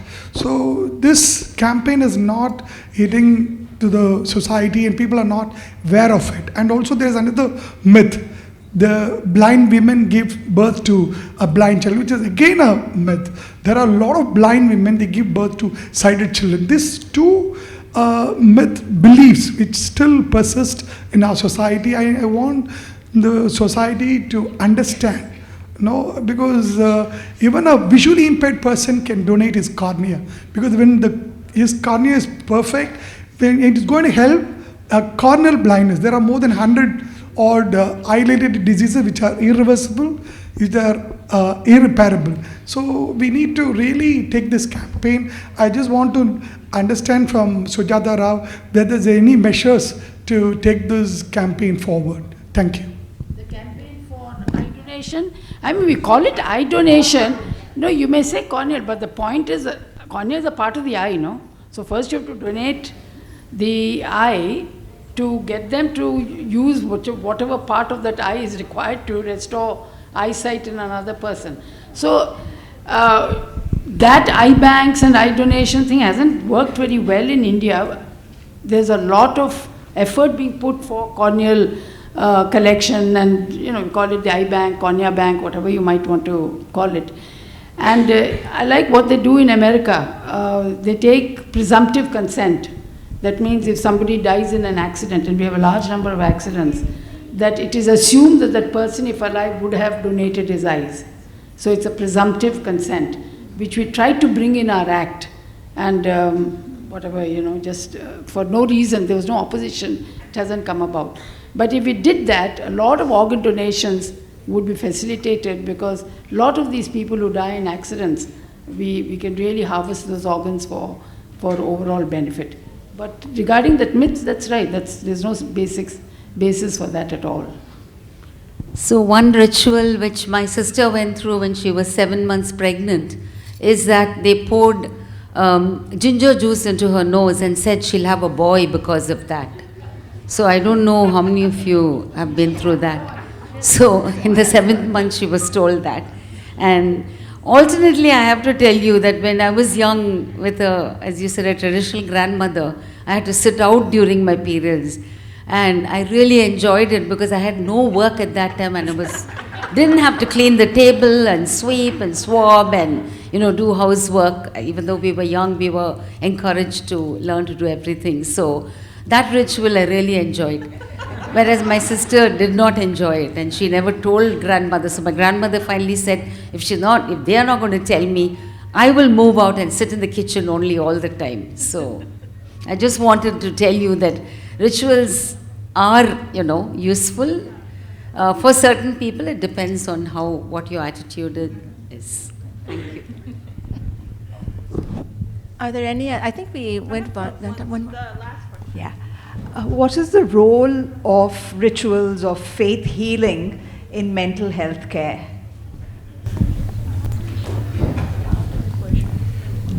I guess my first response to that is that we need much more research on that. That religious leaders have historically been the primary counselors.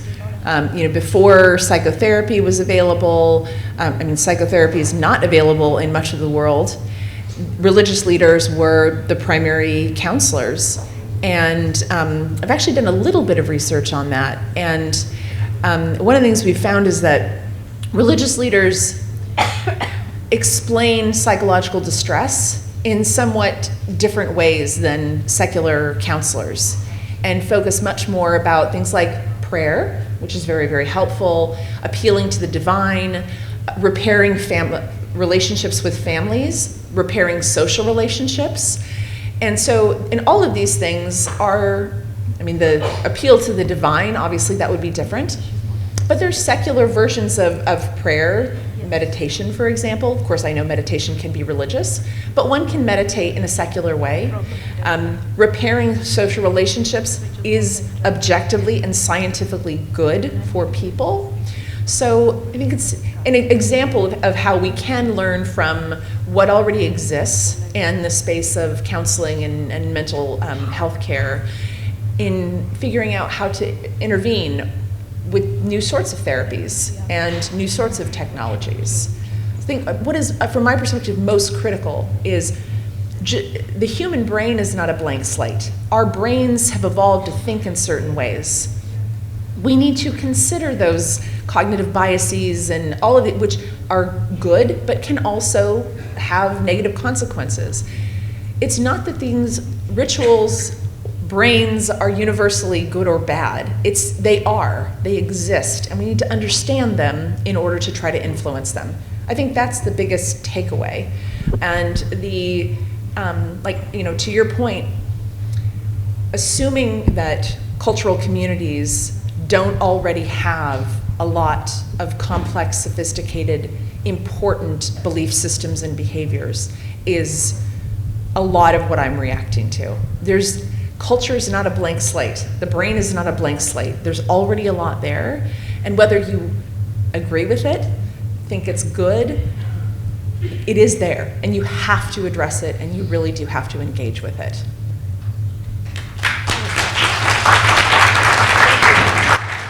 That ends super well. I think it's been lovely, and I think Sujatha will keep in mind, we'll figure out another word than ritual, but that means the same thing that will make you comfortable with. Yeah, great. Thank you so much. It's been quite enlightening, and thanks for all the questions. Yeah. Note, I'll just tell you what I got on a WhatsApp, and I'll tell you why I'm so shocked and still so stunned.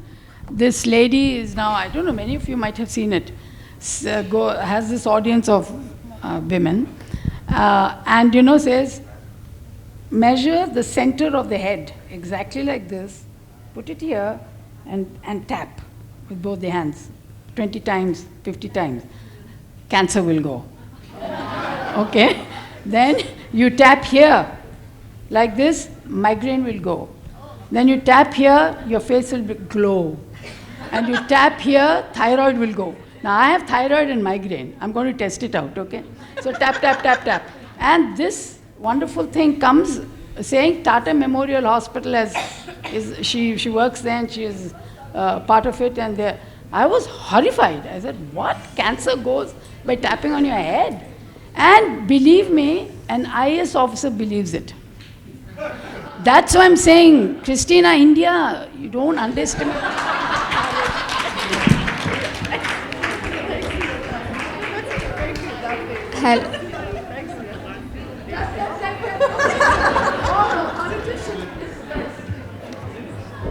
Much. A very, very big hand to all our speakers, panelists, discussants for making this evening so fascinating, interesting, reflective, and I don't have any more adjectives. I'm lost on them.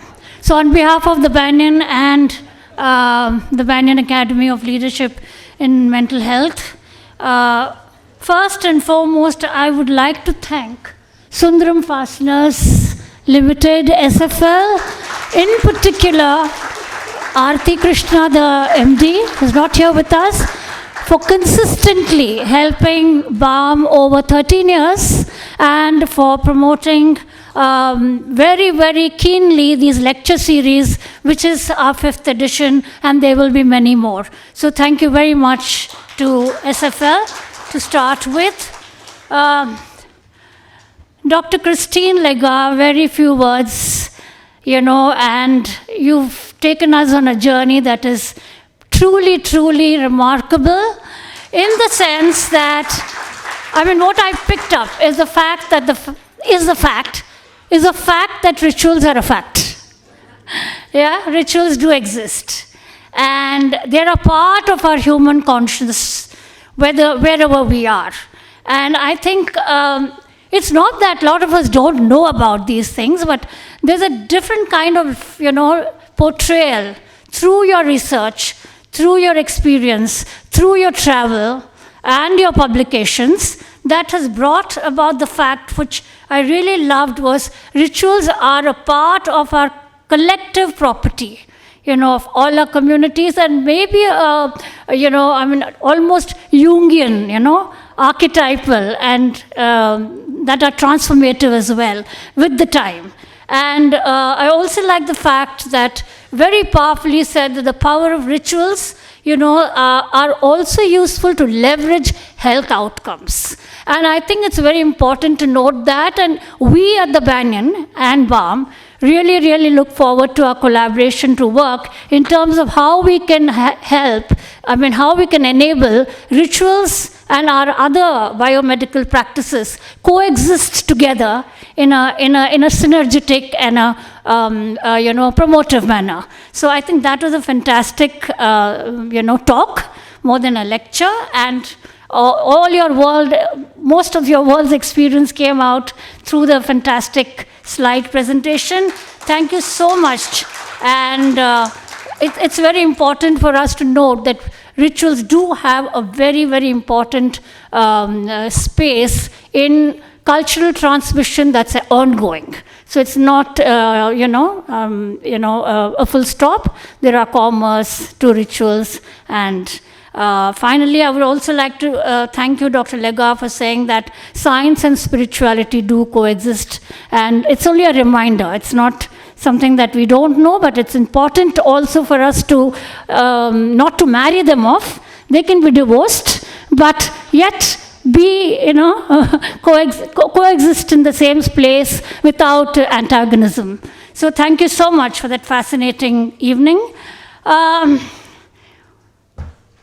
Dr. Sujatha Rao, what can I say about your insights, your experience, and the candidness with which you express your, very genuine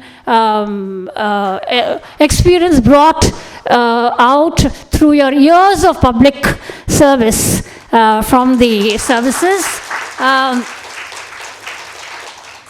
I know, as when you said to scale, things into practice, especially in public health systems in India, is intricate and very complicated. And of course, it requires, again, a good amalgam of somebody who can see public policy for the public good and economical, value. Also from the fact that you cannot divorce India from the rituals that you also kind of talked about. Thank you very much. Dr. Nachiket More, this is not in any order. Thank you very much again for envisioning BAM for what it is and what we are today, and for having co-created several designs and given us very timely advice in mental health, education, and research. Being an avid researcher yourself, I think you have stimulated, I don't know how much of the action we will be taking, but you've stimulated several discussions that have gone pretty deep into our, in our practice. And we do hope that in the times to come that we will try to look at multiple other systems that are available for health practices, both from the pedagogical angle, the research angle, and also from practice. So thank you very much, and most importantly, thank you very much for introducing us to Dr. Legare. Thank you so much for that, Dr. Moore. Thank you, Sharon, for this very delicate balance, of moderation. Moderation is a very nice word, but sometimes it can, get a bit pulled. So thank you very much for that very skillful and deft way of balancing the ideas and implementations of two stalwarts on either side of you, public policy and public health expert, and somebody with years and fund of empirical research and, again, academic research in, let me say, just pointedly say here, in several healing practices. Thank you very much for that. I'd also like to thank our lovely audience who's been here through the evening, and I hope the lecture has been stimulating. Would like to thank, in fact, I wanted to do this right at the beginning, the communication through drums that happened. I hope they are here, the Parai group, which I learned meant communication, and the rituals that are associated with beats that communicate the sentiment of different types of occasions. So thank you very much for that very, very foot-tapping, stimulating starter to this entire program. And I'd like to thank, of course, Hotel Savera, the entire audiovisual systems, our back-end Banyan, BAM team that has worked almost for more than a month or so, and all our well-wishers and volunteers who are with us today, are partners from different states. I can see some of them who are here. Thank you so much. The student community who's also here. Thank you very, very much. Have a lovely evening. It's, I think, longer than Legare's speech, this vote of thanks. But that's how vote of thanks is, because if you miss somebody, I might not get my dinner. So with that, I'd like to invite all of you to have a lovely evening, and do join us for dinner. Thank you very much, and good night.